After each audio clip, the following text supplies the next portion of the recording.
Big boss Malayalam season 7 ആവേശകരമായ തുടക്കമാണ് ലഭിച്ചത്. മലയാളത്തിന്റെ സൂപ്പർ സ്റ്റാർ മോഹൻലാൽ തന്നെയാണ് ഇത്തവണയും അവതാരകനായി എത്തിയത്. പ്രേക്ഷകരെ ആകാംക്ഷയുടെ മുൾമുനയിൽ നിർത്തുന്ന നിരവധി സംഭവങ്ങളാണ് ഈ സീസണിൽ ഇതിനോടകം അരങ്ങേറിയത്. ഈ സീസണിലെ ആദ്യത്തെ എവിക്ഷൻ മുൻഷി രഞ്ജിത്തിന്റേതായിരുന്നു. പിന്നീട് പ്രേക്ഷകരെ ഞെട്ടിച്ചുകൊണ്ട് RJ ബിൻസിയും ഷോയിൽ നിന്ന് പുറത്തായി. ബിഗ് ബോസ് ഹൗസിലെ നിയമങ്ങൾ ലംഘിച്ചതിനാൽ ഇവർക്ക് നേരിട്ട് പുറത്തു പോകേണ്ടി വരികയായിരുന്നു.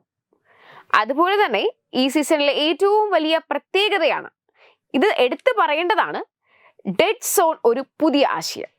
മോശം പ്രകടനം കാഴ്ചവെച്ചതിനെ തുടർന്ന് ഓണിയൻ സാബു, സരിക KB എന്നിവരെ റെഡ് സോണിലേക്ക് മാറ്റിയിരിക്കുകയാണ്. ഇത് സ്ഥിരം പുറത്താക്കലല്ല, മറിച്ച് ഭാവിയിലെ ട്വിസ്റ്റുകൾക്കായുള്ള ഒരു തന്ത്രപരമായ നീക്കമാണ്. ഹൗസിനുള്ളിലെ ചില മത്സരാർത്ഥികളുടെ പെരുമാറ്റ രീതികൾ മോഹൻലാൽ അതൃപ്തി രേഖപ്പെടുത്തി.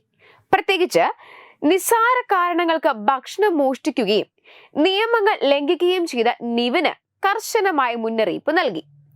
ഇതിനൊക്കെ ഇടയിൽ ഇപ്പോൾ സോഷ്യൽ മീഡിയയിൽ നിറഞ്ഞു നിൽക്കുന്നത് അനുമോളും അപ്പാനി ശരത്തുമാണ്. ഇവരുടെ അടിയാണ് പ്രധാന ചർച്ചാ വിഷയം. കിച്ചണിലെ ചൊല്ലി തുടങ്ങിയ തർക്കം വലിയ വഴക്കിലേക്കും കയ്യാങ്കളിയിലേക്കും മാറി. ഈ സീസണിൽ ഇതുവരെ നടന്നതിൽ ഏറ്റവും കൈവിട്ടുപോയ ഒരു വഴക്കാണ് അപ്പാനി ശരത്തും അനുവും തമ്മിൽ ഇന്നലെ നടന്നത്. അപ്പാനി ശരത്ത് അനുവിനെ തല്ലാൻ കയ്യോങ്ങുന്ന സാഹചര്യം വരെ വന്നു. അക്ബർ അടക്കമുള്ളവർ ചാടി വീണാണ് ശരത്തിനെ പിടിച്ചു മാറ്റിയത്. വരും വരായികകൾ ചിന്തിക്കാതെ തന്നെ ദേഷ്യം പിടിപ്പിക്കുന്ന കാര്യങ്ങൾ കേട്ടാൽ ശക്തമായി പ്രതികരിക്കുന്നയാളാണ് ശരത്. അതിനിടയിൽ ബിൻസി എലിമിനേറ്റ് ആകാൻ കാരണം ശരത്താണെന്ന് മനു പറഞ്ഞു. അനുവും അനീഷുമാണ് ശരത്തിന്റെ പ്രധാന എതിരാളികൾ. അവർ എന്ത് ചെയ്താലും സംസാരിച്ചാലും ശരത്തിന് രൂക്ഷം വരും. ബിൻസിയുടെ പേര് എടുത്തിട്ടതോടെ അപ്പാനി ശരത്തിനൊപ്പം അക്ബറും സരികയുമെല്ലാം അനുവിനെതിരെ പാഞ്ഞെടുത്തു. അക്ബറും അനുവും തമ്മിൽ പരസ്പരം വളരെ നേരം വലിയ വാക്തർക്കം നടന്നു. ഇരുവരും വീട്ടിലുള്ളവരെ വരെ വലിച്ചിട്ടാണ് തർക്കിച്ചത്.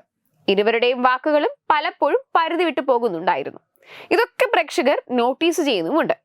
ബിൻസിയുടെ പേര് അനു പറഞ്ഞതോടെ പെണ്ണുങ്ങൾക്കെതിരെയാണ് അനു സംസാരിച്ചതെന്ന് സരിക പറയുന്നതും കേൾക്കാം. പിന്നീട് ക്യാപ്റ്റൻ ആര്യനടക്കമുള്ളവർ ബിൻസിയുടെ പേര് വലിച്ചിട്ടാലുള്ള പ്രശ്നങ്ങൾ പറഞ്ഞു കേട്ടതോടെ അനു അപ്പാനി ശരത്തിന്റെ കാല് പിടിച്ച് മാപ്പ് പറഞ്ഞു. എന്നാൽ ഇവിടം കൊണ്ട് തീർന്നോ എല്ലാം എന്ന് ചോദിച്ചാൽ അതിന് ഉത്തരമില്ല.